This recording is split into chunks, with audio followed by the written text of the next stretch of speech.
Thank you very much for inviting me to be part of this panel, roundtable conference. So somehow you get reminded of the roundtable conferences, the pre-independence peace conferences that happened, and it's nice. We are also bothered about independence, right? We want to be independent of the virus. We want to get independence from the virus. That is what we would really love to do, and all panelists who are here, who are present here, everyone else who is logged in, all our guests. Thank you. Good evening, and I'm very happy to be here. And I hope you get something substantial out of this panel discussion, because many of the things we are going to talk about are what have been trashed out. I mean, we are aware of it. 3 years, right? It's 3 years since the COVID pandemic began, and as Mr. Sri Kumar said, it is. We have, for the last 3 years, we're not had anything. It's going to be 3 years. It's like the third anniversary, and I really don't think we need to celebrate anniversaries of something like COVID. But we have to remember that something we thought would not last too long. When it started, we thought in a few months' time things will settle down, has gone on and really doesn't seem to show much signs of abating. So, but that's what has happened now. Just when we thought we can spot a glimmer of light at the end of the COVID tunnel, what happens? Omicron comes, makes its appearance. So in fact, like somebody was saying, at this rate, we will learn the whole Greek alphabet, because the variants are just coming up. They are also trying to survive, just as we are trying to get rid of them. They are evolving. So it is a kind of a battle that is happening. We really do not know where it is going to end. So I really don't think we can call it a post-pandemic world. If we say, let's call before Corona, BC, not before Common Era or before Christ, but BC would be before Corona, before COVID, and then DC is what we are actually living through during Corona. And what we are waiting for is AC after Corona, when we hope that we would have successfully conquered Corona. I really do not know, but I do know that people are waiting for AC and the time when they can use ACs, because right now AC is a kind of a villain. You use it and you are feeling very guilty, because that is also supposed to spread Corona. It's not that the world is unused to pandemics.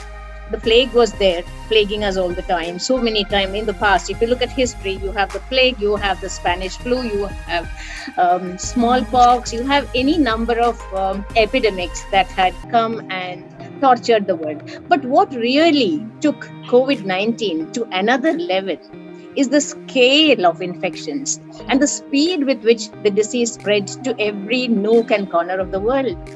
It's a very democratic virus. It believes in going to every part of the world. Hardly any country was spared. And what happened? Nobody expected it. This came upon us without a warning. The world turned upside down. Medical emergency was declared. For a long time, there were these conspiracy theories. China is responsible. What do we do? Oh, how dare? And those kind of things, before we realized we needed to do something to help ourselves, to safeguard our position. And then the heads of countries and put their heads together, along with the heads of the medical department heads, health experts, and then they took stock of what's happening and brought down certain measures. So since I have been asked to talk about what happened after lockdown, I thought I'll just give you a very quick idea of what all has happened and what you are also pretty familiar with. So it's not anything new exactly. Only thing is I have put it all together. So what are the measures that were brought in to combat the virus? Lockdown. First of all, it was lockdown, social distancing, wearing of masks, hand sanitizing. We all became Lady Macbeths, forever washing our hands all the time. And then quarantine, travel bans, work from home, online classes, regular testing. In the beginning, as Mr. Sri Kumar said, in the beginning, those who got corona were treated like lepers actually. And their homes were disinfected. Everybody was very scared to go near their homes. It was terrible. Now it has become common. They say 1 out of 2 people will have COVID, and practically everybody seems to be having it also. So it hasn't become an endemic as such. It is still a pandemic, but I think that is how finally we will come to live with this. And vaccination, that was also something within a year, which is, I think, very quick by vaccination standards. Normally you need many more years. The doctor will tell you how many years you really need to have a proper vaccination in place. But with everyone clamoring for a vaccination, they came up with this. So that is what happened, and all this has changed people's lives drastically. Coping with the new lifestyle became really challenging. What the pandemic actually opened a veritable Pandora's box of woes. But before going to the woes, I will just tell you what were the happy consequences of these measures. I know we cannot use the word happy with such an unhappy situation, but there were some positives. So the first lockdown actually was very exciting. Anything new isn't it? And it was a novel coronavirus, right? Very new, novel. Therefore, everybody was wondering, what is this? What an exciting thing. We're all sitting at home. It's a kind of a curfew. The virus is out there. We are inside. We are happy. We are secure. We will battle. We will kill the virus. And that was how people took it in the beginning. Children, Rajagiri school, right? So we must think of how the children faced this, what their reactions were. They were actually initially very happy because holidays for them. They clamor for holidays. You know how whether you are in school or college, the holiday is a holiday. You're looking forward to a holiday. Even when you know that some head of the state or somebody is dead, you say, oh, sorry, but then do you get a holiday? So holidays are what people, they want. And now it's endless holidays. So they were very happy. You don't have to bother. Then another thing was no exams, promotion without exams. So parents of children who were doing very badly looked upon COVID as something like a miracle. My child is actually passing because they were all promoted. So the teachers also, we know that teachers are the most overworked species, you could say. School teachers, they have a hard life, I know that. And they also thought that they were getting some respite, but they did not know what was lying in store for them. Then wearing masks. It didn't help just arrest the spread of the virus. Because of masks and social distancing, other diseases weren't exactly spreading. So the hospitals, which are actually kind of getting loaded with COVID patients and were vastly overworked, the staff, the doctors, the nurses, they were actually happy that people were not just falling ill. This was stopping the spread of other diseases too. So that was a good thing that happened. And hypochondriacs who go to hospital for the slightest now decided to sit at home and take care of their imaginary illnesses, because they know that if they go to the hospital, they might end up with an actual illness, COVID. So that was a good thing that happened. And on a lighter vein, children were very happy with masks, because masks were the prerogative of superheroes. They were the prerogative of bandits, of bank robbers. And so they felt suddenly that they are becoming superheroes, and they liked the idea that they could wear masks and go about. Then something very attractive, something that I was personally very happy about, was that pollution levels came down. Finally, we could actually heave a sigh of relief and breathe in fresh air. And there were no vehicles on the road, hardly any vehicles on the road. It was just right. In places like Delhi, you could see the sun. The extremely polluted cities were actually happy about what was happening. Happy in the sense they could breathe fresh, healthy air. You could walk on the streets without fear that some car will mow you down. But ironically, you can't walk on the streets because you can't go out. So here you are. This is how it is. And just like those pollution levels, sound and light pollution also came to an end, which also is very pleased with, because we are a noisy country. We love noise. We want noise all the time. For us, celebration means noise, light, and so on. In fact, I'm wearing headphones for the first time ever since COVID started, because all my online sessions, there was no noise to trouble me. But with the rules becoming a little lax, there is actually a festival happening in the neighborhood, and there are lots of loudspeakers blaring out music. So I had to wear this. That's what has happened. And weddings became simple, as weddings should be. So there are these little things that were happening, and the world became more green. You found the world, because you found little creatures on the running about. In fact, people put up pictures of peacocks on the road. Little animals were coming out, timid animals, birds were twittering. Life was getting to be a little easy, nice, attractive in the beginning. And then what about families looking for entertainment? You can't go out, therefore they were in at home, finding entertainment in their own ways. Family time was there. Families met together, they were together, and they were sitting together, playing, eating together, laughing. All this was happening, and there were also people. We all realized that we have too many things, very material. We love to collect material things, too many clothes. What do we need all these clothes for?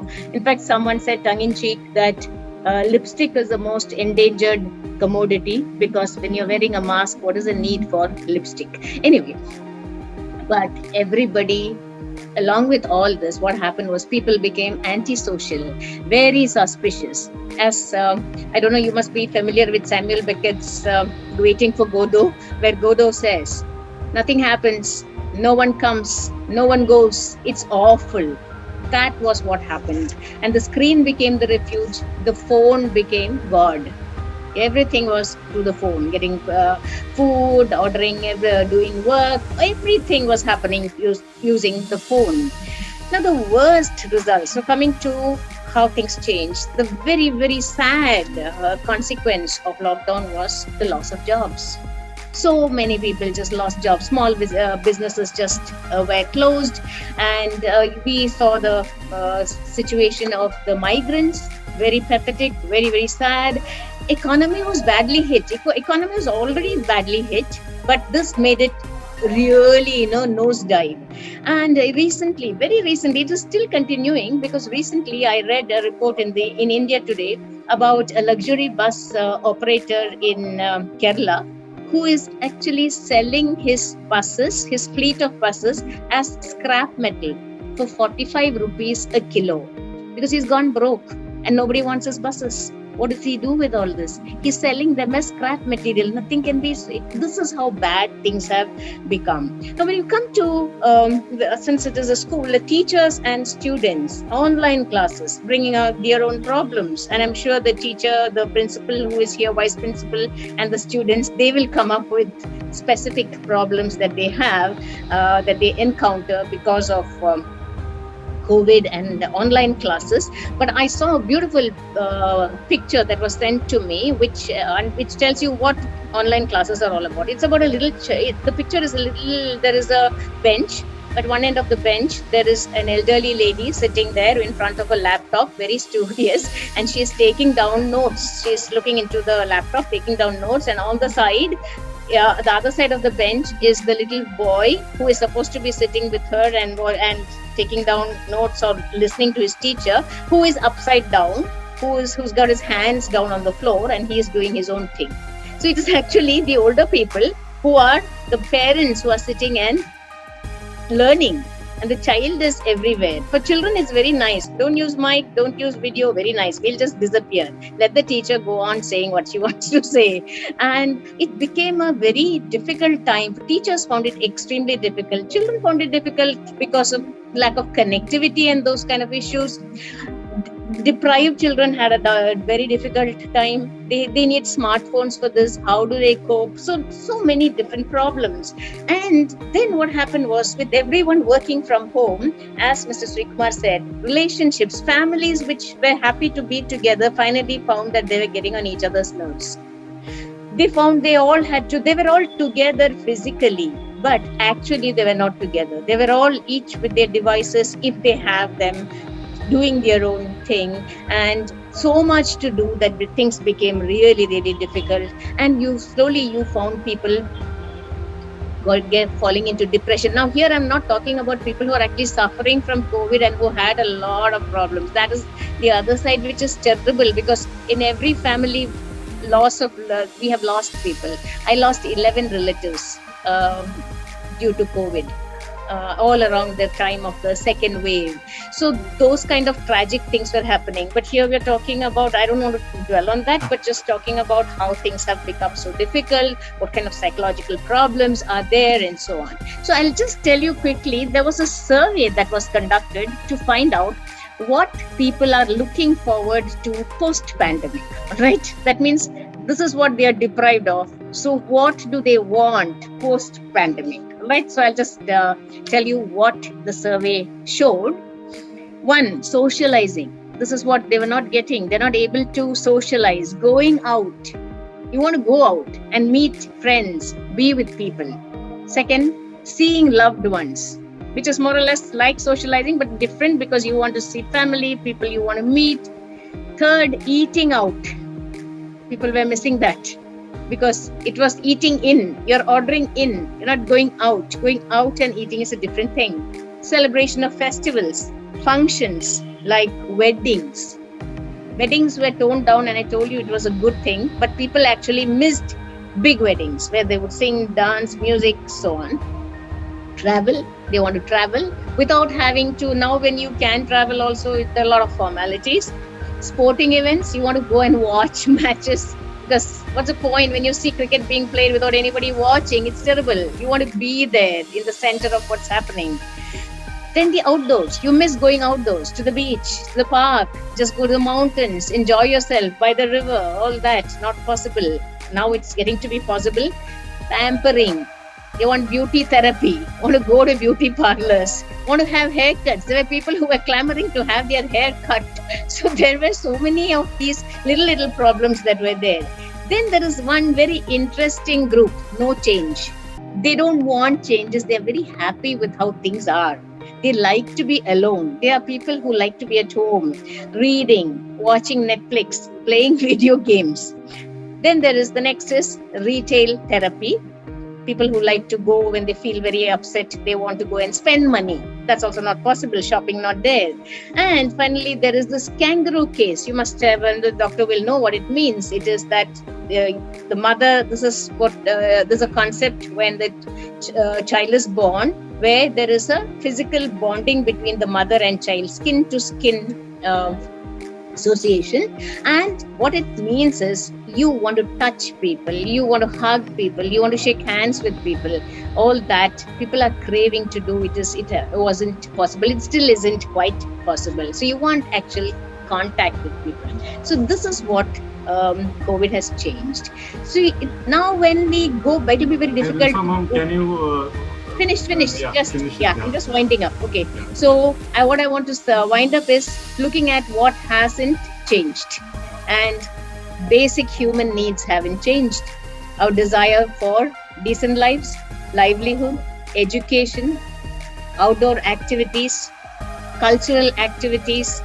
These are things that we always want, and our desire for them has not changed. So how we negotiate these in future will show how mature we are. Only time will tell. So let's live in hope. And since I was talking about Pandora's box, let me just remind you that hope was also inside Pandora's box. And let us live in hope. Thank you.